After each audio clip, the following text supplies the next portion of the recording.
এবারের বাজেটে আপনারা বোধহয় একটা পাবেন, বিশেষ করে আমাদের মাননীয় প্রধান উপদেষ্টা এবং অর্থ উপদেষ্টা মহোদয় নির্দেশনা দিয়েছেন যে বাজেটের সাইজটা যাতে যথাসম্ভব প্র্যাকটিক্যাল হয় এবং এটা খুব উচ্চাভিলাষী যেন না হয়। তো আমার কাছে মনে হয় সেখানে একটা ইঙ্গিত পাবেন আপনারা যে আমরা ব্যয়টা কমিয়ে এবং আয়টা বাড়িয়ে কীভাবে গ্যাপটা কমাতে পারি সেদিকে আমরা চেষ্টা করছি।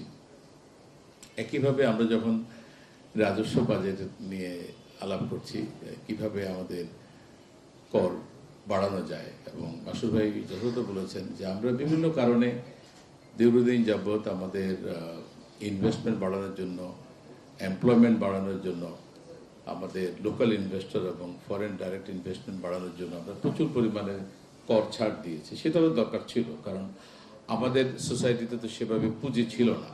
ফলে আমরা বাইরে থেকে পুঁজি এনেছি এবং পুঁজি এনে আমাদের শিল্পায়ন এবং আমাদের কর্মসংস্থানটাকে তৈরি করতে হয়েছে। কিন্তু এখন বোধহয় আমাদের নতুন করে ভাবতে হবে যে আমাদের যে ট্যাক্স এক্সপেন্ডিচারের পরিমাণ এত বেশি এবং আমাদের টোটাল ট্যাক্স কালেকশনের পরিমাণ এত কম যে আমাদের দেশের যে ডিমান্ড, বিশেষ করে অপারেশনাল এবং যেটা ইনভেস্টমেন্টের কথা যেটা বললেন, যে এই ডিমান্ড মিট করার মতো রেভিনিউ আমরা আর্ন করতে পারছি না।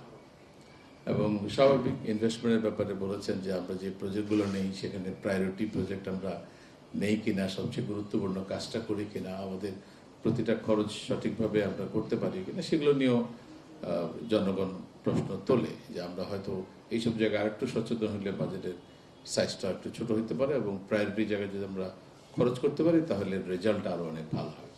সেই দিকগুলো আমাদের আছে। ট্যাক্স বাড়ানোর জন্য আমরা এখন নতুন করে যেটা চিন্তা করছি যে কর ব্যয়গুলো আমরা দিয়েছি, কিছু ক্ষেত্রে ইনডিসক্রিমিনেটও আমরা দিয়েছি, তো সেটাকে আমরা কিভাবে কমাতে পারি এইবারের বাজেটে আপনারা সেটা দেখতে পাবেন, আমরা কিছু কমাবো।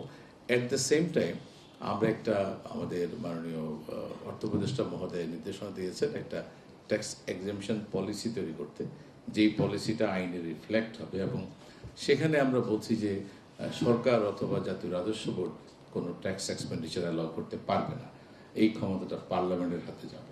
তার মানে হচ্ছে যে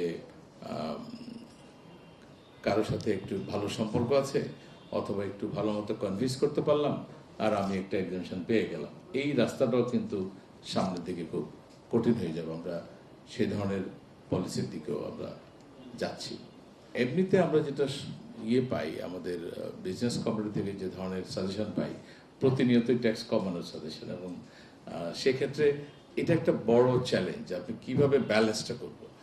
একদিকে যেমন বিজনেসকে সহজ করতে হবে, অন্যদিকে ট্যাক্স কালেকশনও বাড়াতে হবে। ট্যাক্স কালেকশন না বাড়ানোর কোনো উপায় নেই। বাংলাদেশের ইকোনমি নিয়ে আপনি যত আলোচনা করেন দেখবেন যে শেষ কনক্লুশনটা হচ্ছে আমাদের ট্যাক্স বাড়াতে হচ্ছে, নিজস্ব আয় বাড়াতে হবে। নিজস্ব আয় যদি আমরা বাড়াতে না পারি তাহলে আমাদের যে ম্যাক্রো ইকোনমিক যে কথাটা আসছে যে আমাদের ইন্টারনাল এবং এক্সটার্নাল ডেট, অনেকেই বলে যে হ্যাঁ অনেক দেশের তো 100% অফ জিডিপি তাদের ডেট থাকে, সো আমাদের 38%, এটা কি এমন যায় আসে। প্রবলেম হলো যাদের 100% জিডিপির ডেট আছে তারা তো 45% অফ জিডিপি এক বছরের ট্যাক্স কালেক্ট করে, তো তার মানে 3 বছর না 2-2.5 বছরের রেভিনিউ দিয়ে সে তার সব ডেট পরিশোধ করে ফেলতে পারবে। কিন্তু আবার 38% হলে কি হবে, আমি তো মাত্র জিডিপির 7% ট্যাক্স কালেক্ট করি, তা আমার জন্য এটা কত?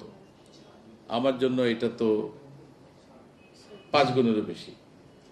তার মানে আমার তো 5-6 বছর লেগে যাবে। 5-6 বছরের টোটাল ট্যাক্স কালেকশন দিয়েও তো আমি আমার লোন শোধ করতে পারবো না। অন্যরা যেখানে 2 বছরে পারছে, 100% হওয়ার পরেও সে 2 বছরে শোধ করে দিতে পারবে তার রেভিনিউ আর্নিং দিয়ে, আর আমার 38% হওয়ার পরও আমার 5 বছরের বেশি লাগবে, বিকজ আমার তো জিডিপির অত পার্সেন্ট রেভিনিউ কালেকশন হয় না।